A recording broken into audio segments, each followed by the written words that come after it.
everyone, welcome to another Classic Movie Monday, and today, as you can see by the title and probably by the thumbnail, we are going to be looking at the 1930s first ever full-length feature animated film, Snow White, in case there are those out there who have not known that this film was the first one. This was the first ever full-length feature animated film, first Disney princess film, first attempt at executing a film within animation form on the big screen.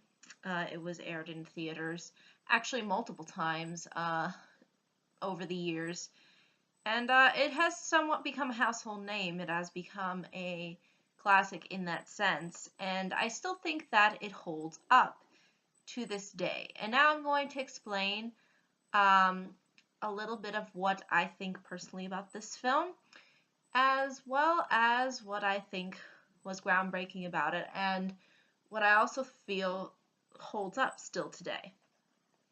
So, without further ado, let me address the first point, and that being our main character, Snow White. Now, a lot of people, especially the female crowd, in particular the feminist crowd, don't particularly care for her as a female protagonist.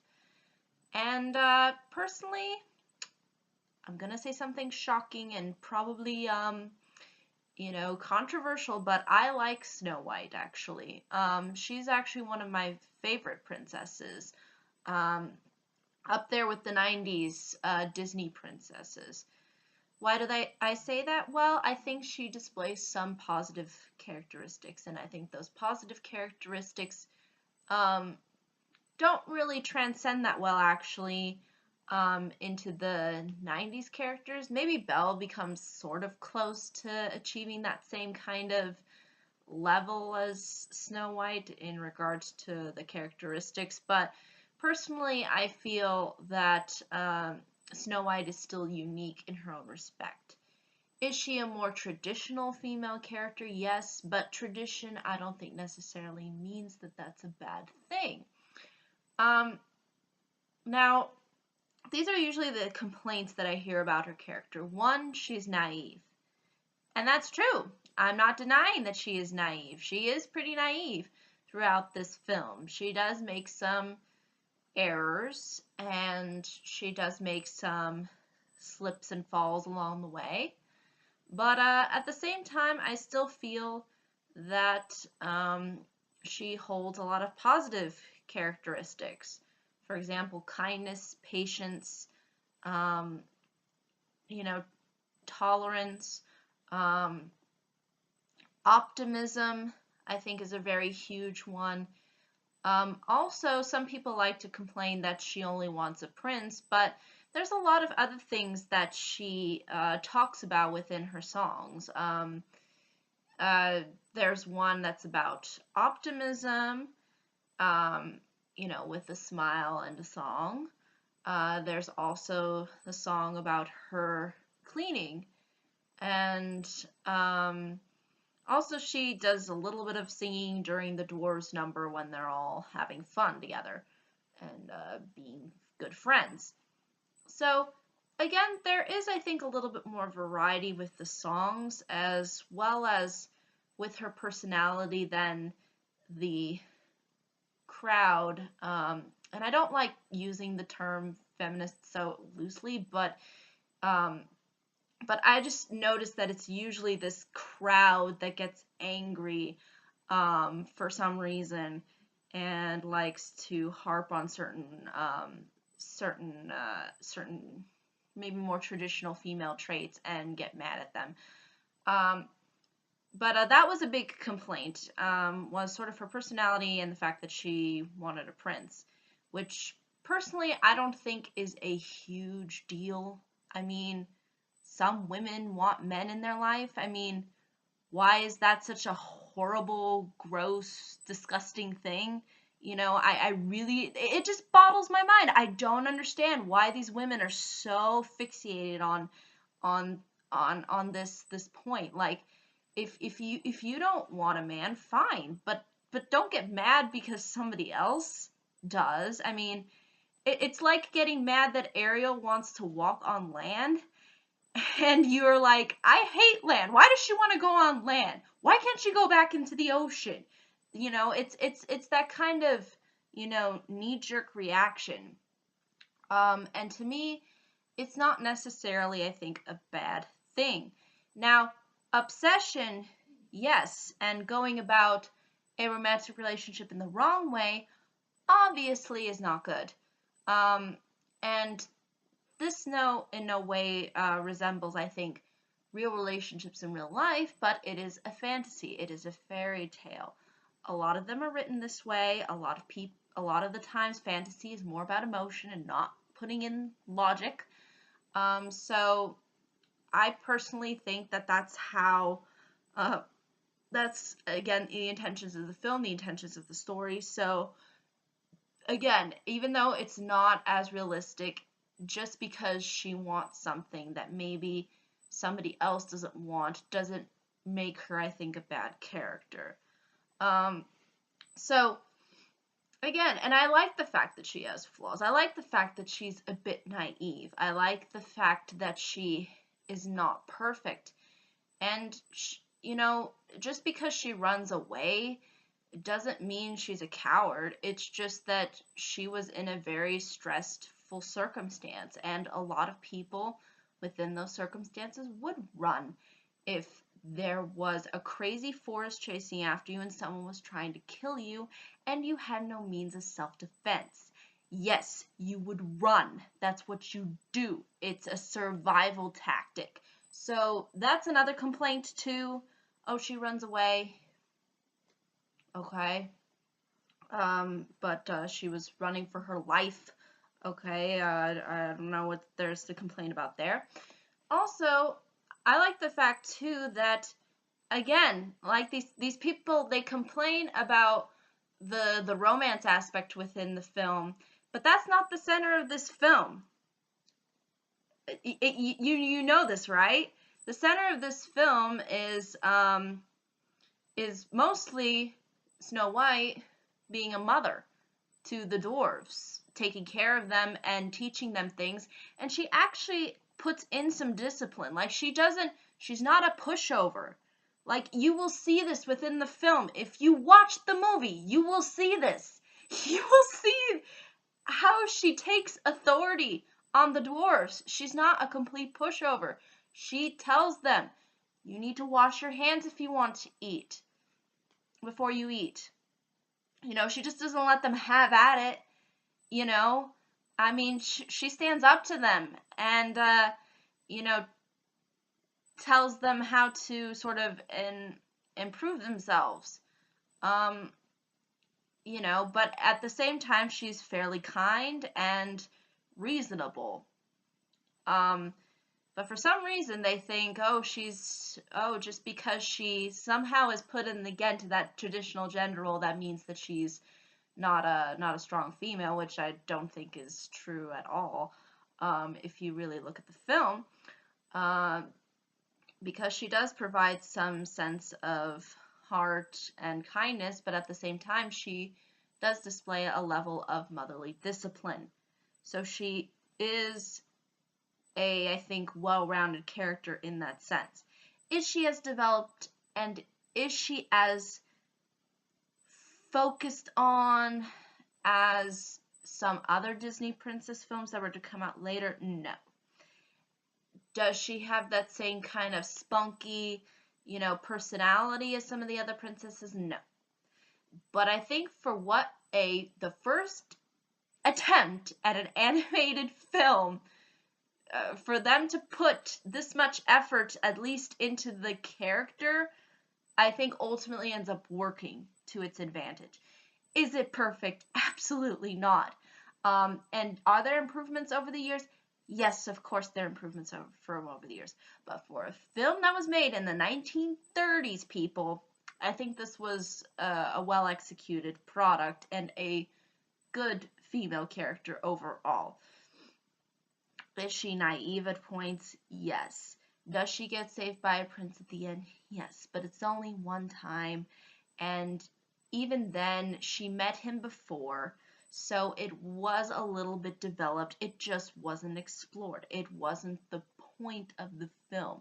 And again, their relationship is a little bit more open to interpretation actually in the beginning, because as you'll see, the prince only shows up once, but it's never indicated whether he comes again or, they see each other some other times, but that's not the focus of the film.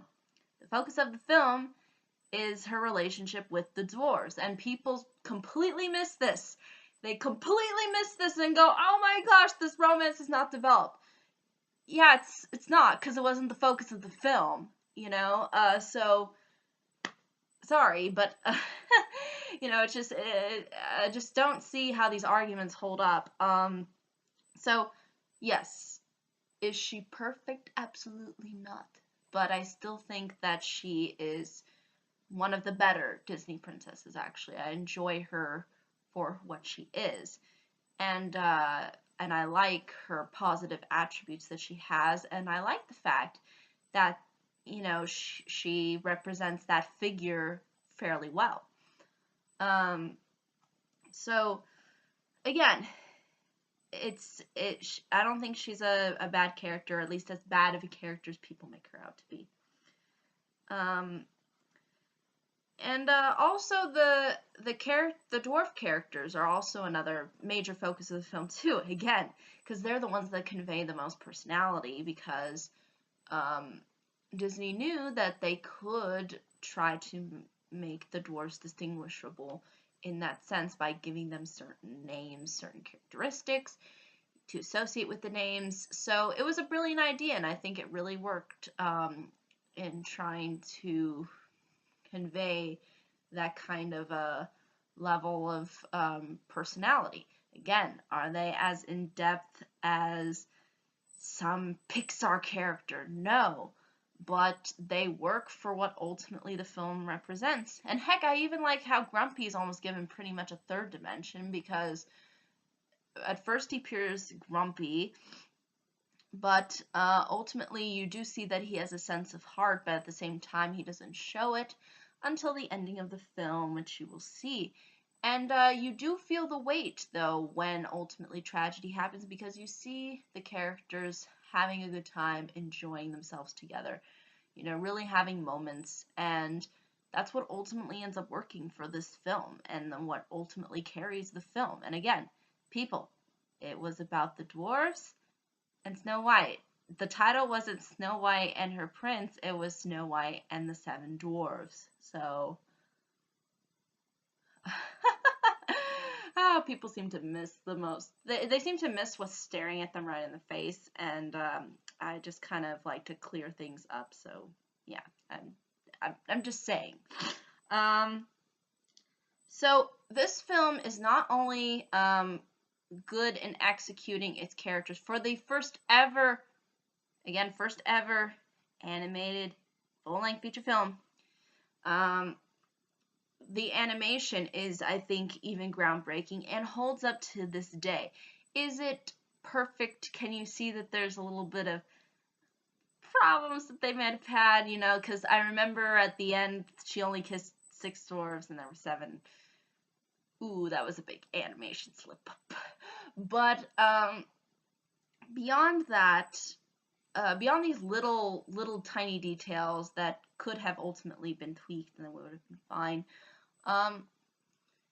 the animation holds up for its colors, for its very nice smooth lines.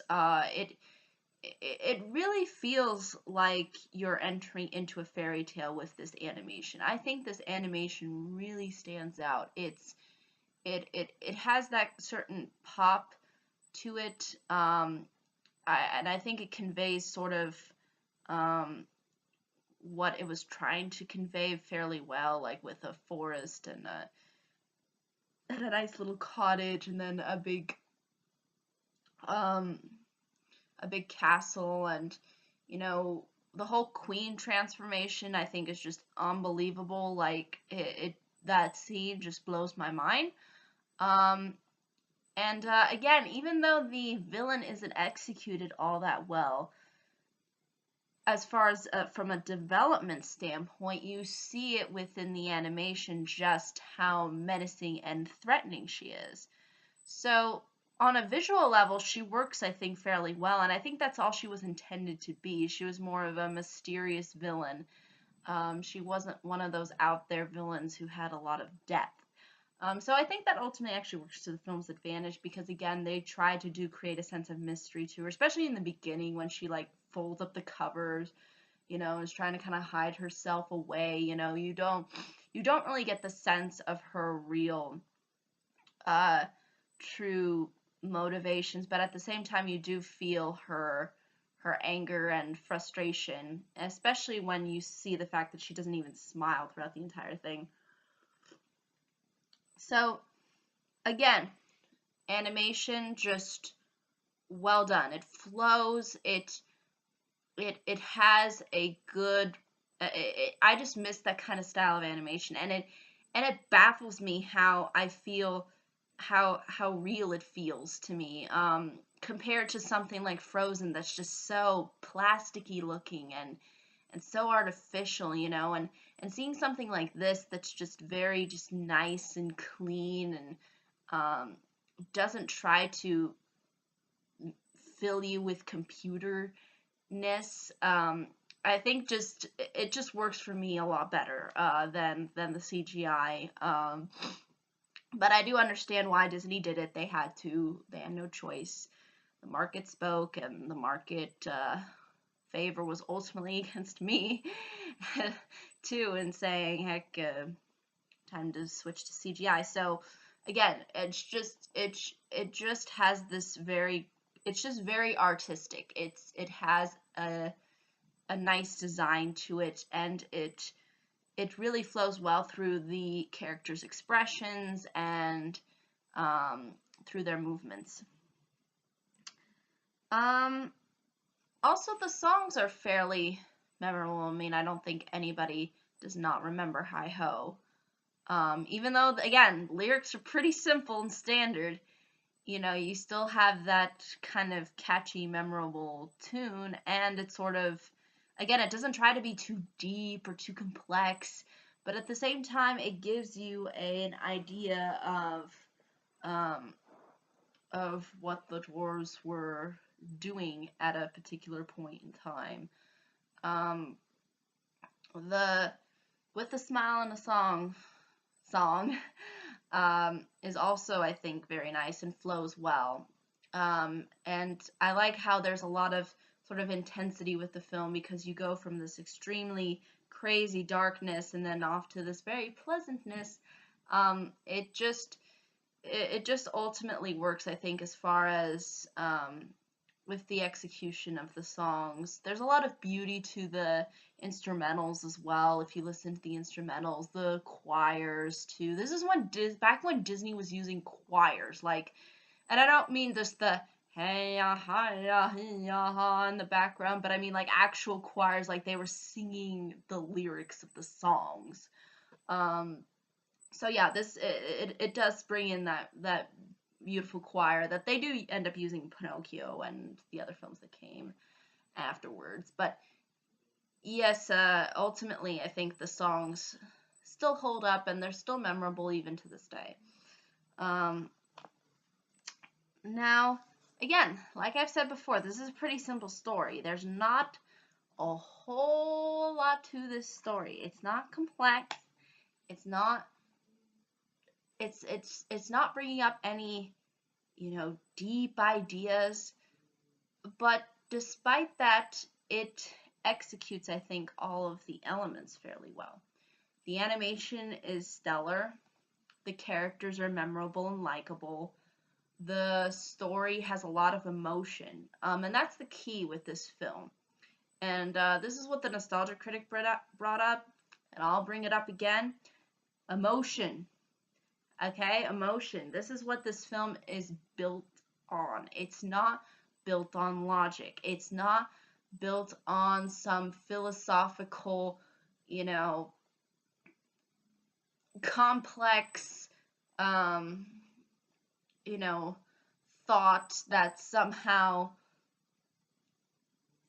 is somehow pertaining to logic. It's just purely emotional and emotion based. It's around creating a level of intensity. It's around creating a level of happiness. It has different emotions going for it. It's not trying to be a logical film. It's not trying to insert logic to it.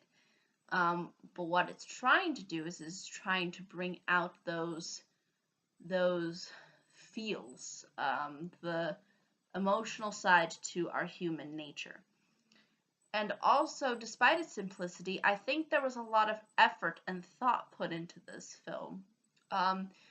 You really do see this at the ending too, when you see the sort of happy, cheery ending. You do see how Walt, I think, really did believe in this movie. This was really his first ever attempt at trying to bring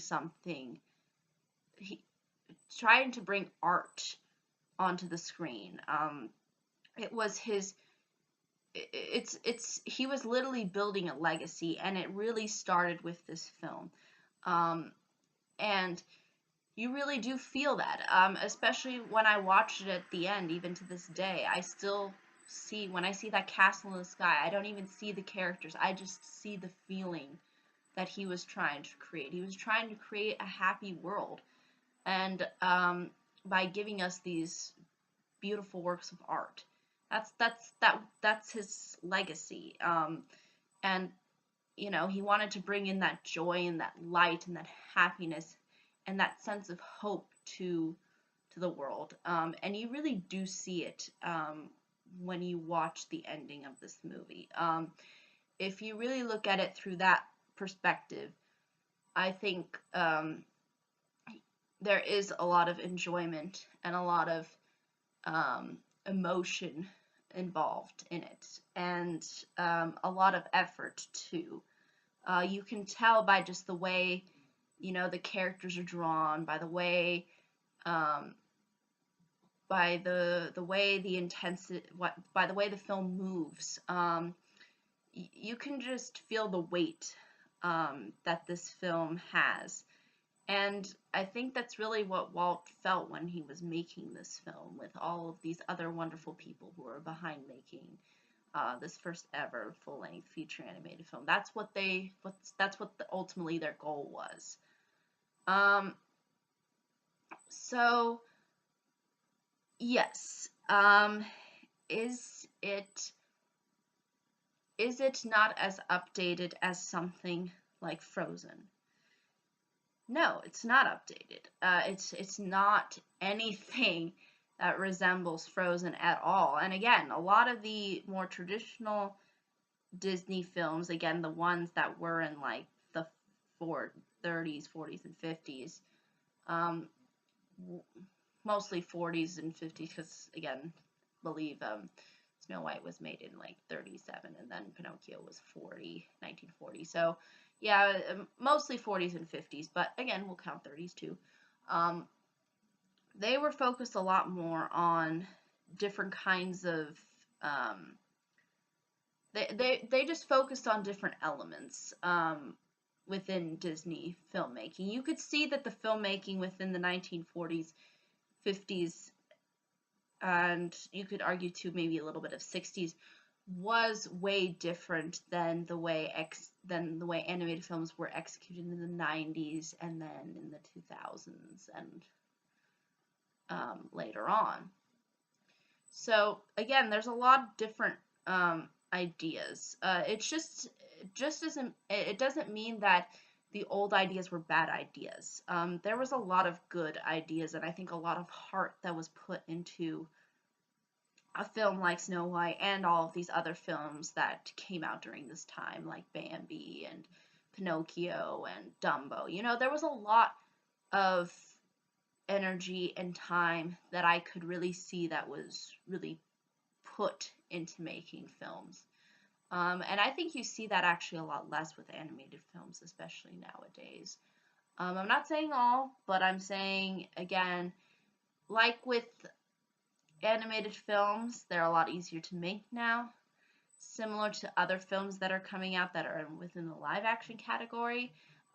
Everybody's sort of following, I think, the same trend. They're following the same pattern. Um, and in doing so, I think with the increasing amounts of technology, it just makes it a lot easier to mass produce something that's just standard rather than making something grand anymore.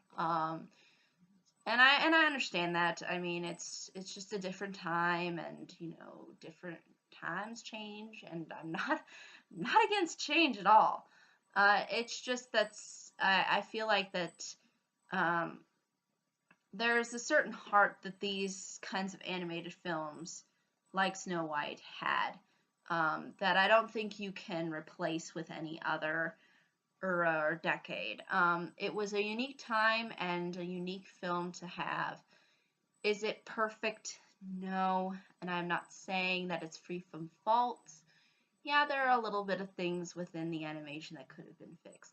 Yeah, maybe Snow White could have been a little bit more blah blah. But I personally think that from looking at it through the most unbiased perspective as I can, this I think still remains to be actually one of the more better animated Disney films. It actually is the third highest, I believe, on Rotten Tomatoes. Last time I checked, Pinocchio I think they put as number one, and then Fantasia is second or something like that. So it still remains to be one of the more well-known, praised films.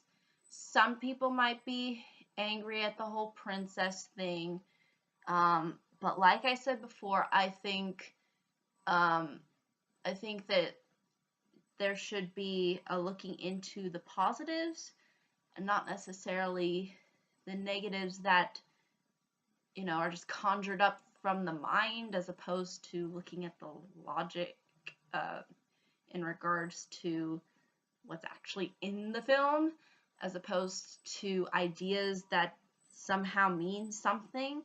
Um, so yeah, that's kind of my understanding when it comes to these kinds of films. Nobody's perfect. Nobody wants the same thing as everybody else, as somebody else does. And at the end of the day, I think ultimately all that matters is for people to, um, you know, look at things from a broader perspective. And again, it's kind of the same with films like The Little Mermaid. Are there things that bother me about Ariel's character? Yes, but at the same time, there's a lot of other things that I think actually make the film really good. I don't think you can just pick one element and say it's suddenly a bad film because of this one character, especially even if it is the main character. So I like to look at things through, again, that broader lens, as opposed to just saying,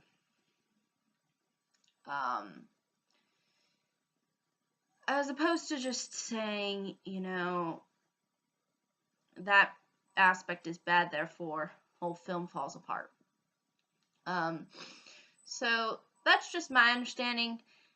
And again, I don't mean that all feminist women out there, don't like traditional female characters. I'm not saying that.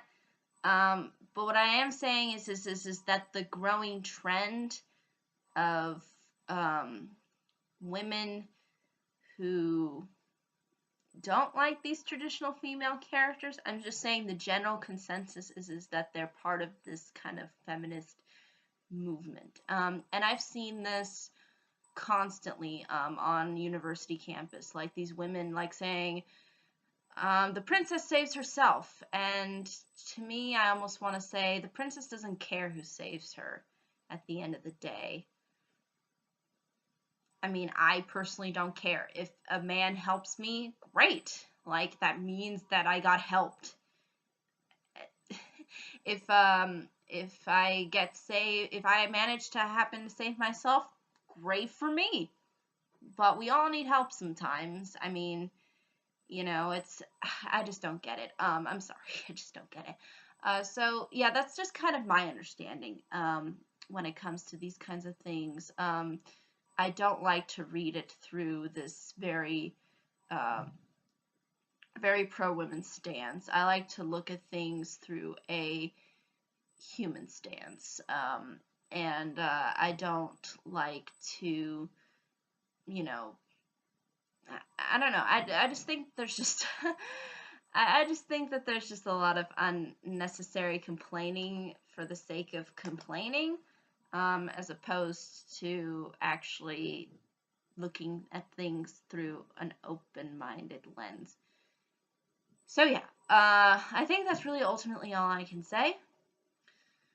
But again, if there are any questions, comments, concerns, I'd be more than happy to answer you. And again, this is not against women who don't like traditional gender roles, but at the same time, I don't think that people should be getting mad that there are female characters who pursue those kinds of roles. But I could go on a tirade, and if you want to complain to me about some point about, and get into a whole gender politics debate, you're more than welcome to do so, but do so kindly. But to be honest, I personally don't care. I don't care what gender roles a woman pursues. I don't care, and that's not how I determine films, and that's not how I determine whether a character is a good character or not. So that's all I gotta say. I think I'm just done. I just can't say anymore. Okay, I'm good. Again, nothing against anybody. I'm just saying that there's just this one group out there that likes to harp on this other non-existent group, actually, because the Disney princesses actually don't exist. But at the same time, the feminist group largely likes to harp on them.